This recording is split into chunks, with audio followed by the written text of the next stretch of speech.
Bien-aimés dans le Seigneur, Shalom. Nous sommes dans la joie de nous retrouver ce jeudi 10 novembre 2022 pour une nouvelle méditation biblique.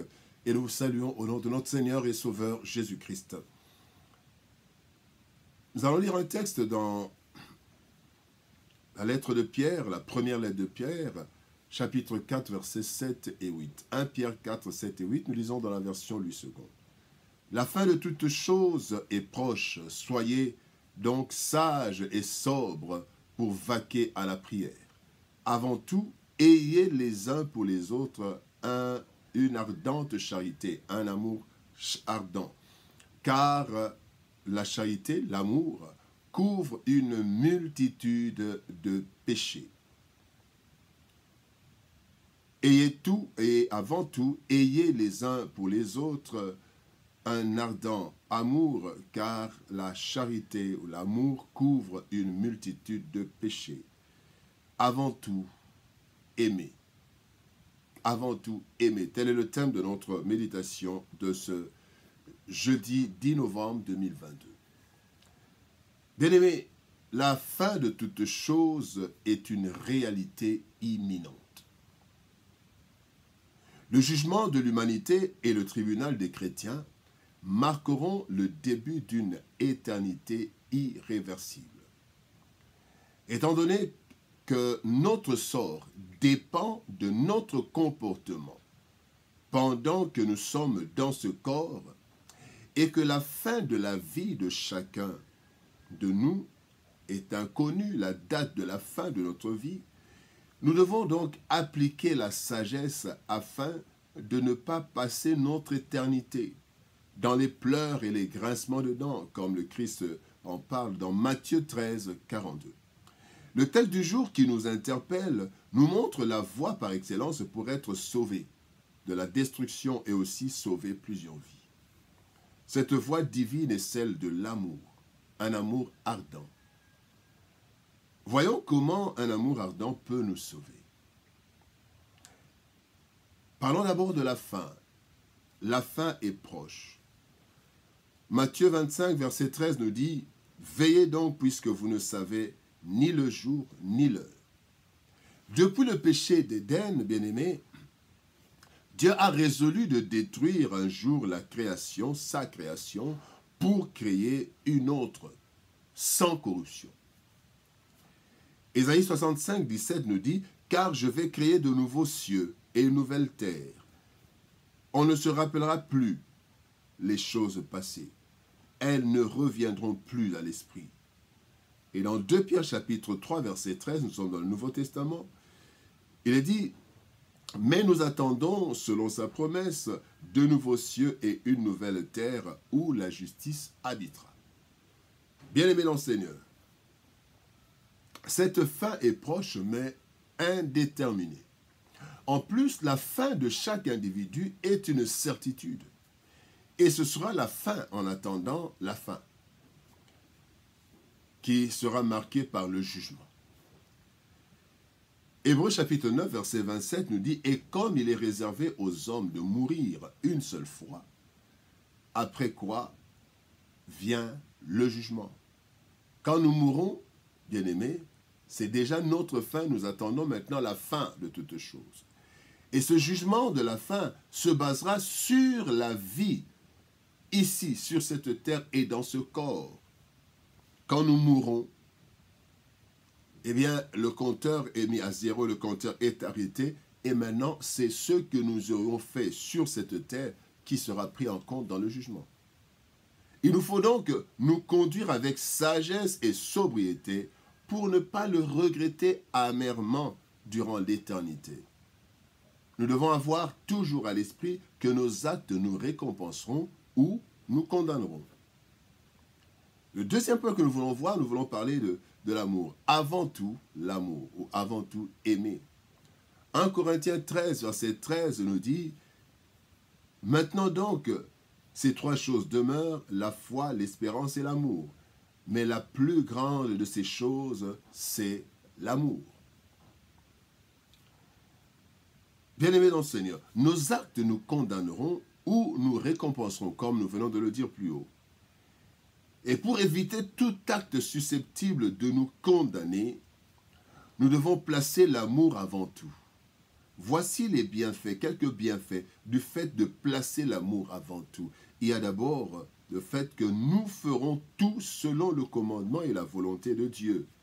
Car l'amour est plus grand que tout et l'amour résume même le commandement de Dieu. Matthieu chapitre 22, verset 40, Christ dit, de ces deux commandements dépendent toute la loi et les prophéties et les prophètes. Quels deux commandements? L'amour. Aimer Dieu, aimer son prochain, c'est ça le résumé de toute la parole de Dieu, de tout le commandement de Dieu. Voilà pourquoi Christ dit, quand vous aimez Dieu, vous aimez les autres, vous avez donc accompli toute la parole de Dieu. Et quand nous avons accompli le commandement et la volonté de Dieu, bien aimés, nous sommes sauvés. Deuxième chose, deuxième bienfait, aimer avant tout, nous serons capables de nous supporter par amour. Bien aimés, il y a des personnes que nous trouvons insupportables et aussi des personnes qui nous trouvent insupportables peut-être. Mais dans Colossiens chapitre 3, verset 13, il est dit « Supportez-vous les uns les autres ». C'est facile de le dire, difficile de le faire si nous n'avons pas l'amour. Mais quand il y a l'amour, nous supportons. Vous voyez comment les parents supportent des enfants avec des caractères parfois impossibles. Ils les supportent parce qu'ils les aiment.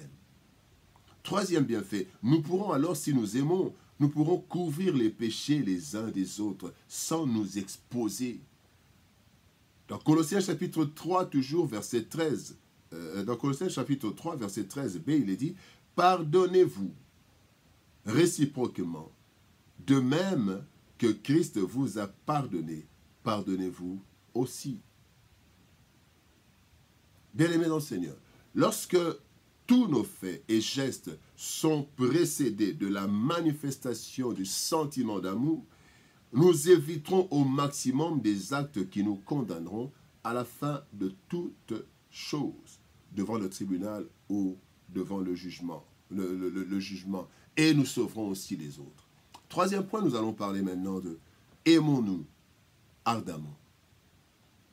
Dans 1 Jean chapitre 3, verset 18, il est dit « Petits enfants, n'aimons pas en parole et avec la langue, mais en acte et avec vérité. » L'amour dont il est question ici, bien-aimé, c'est un amour ardent, c'est-à-dire un amour à la manière de Dieu.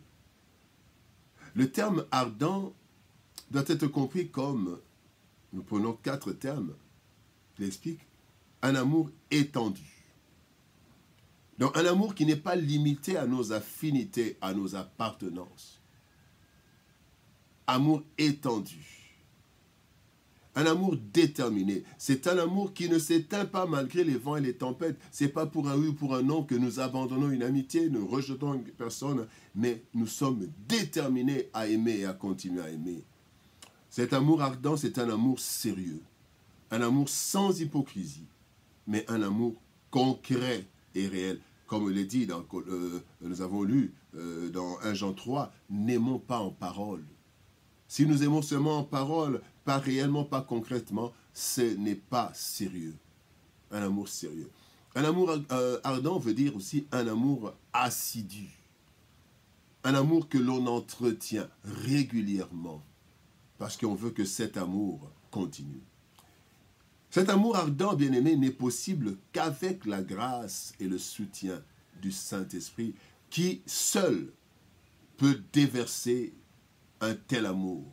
Selon Romains chapitre 5, verset 5, la Bible dit « L'amour de Dieu est répandu dans nos cœurs par le Saint-Esprit qui nous a été donné. » Nous devons donc accepter cet appel et demander à Dieu de nous rendre capables de mettre en pratique sa parole, de mettre en pratique cet appel.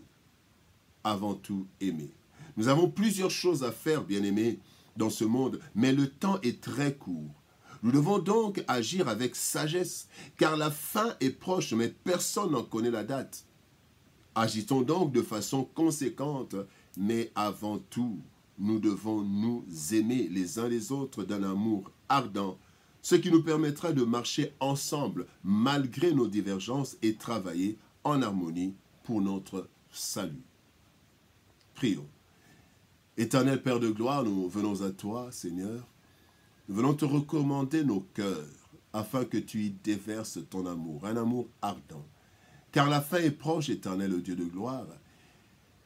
Et le jugement, le tribunal, Seigneur Dieu de gloire, devant lequel nous allons nous présenter, tiendra compte de ce que nous faisons, ce que nous pensons, ce que nous disons sur cette terre, notre comportement.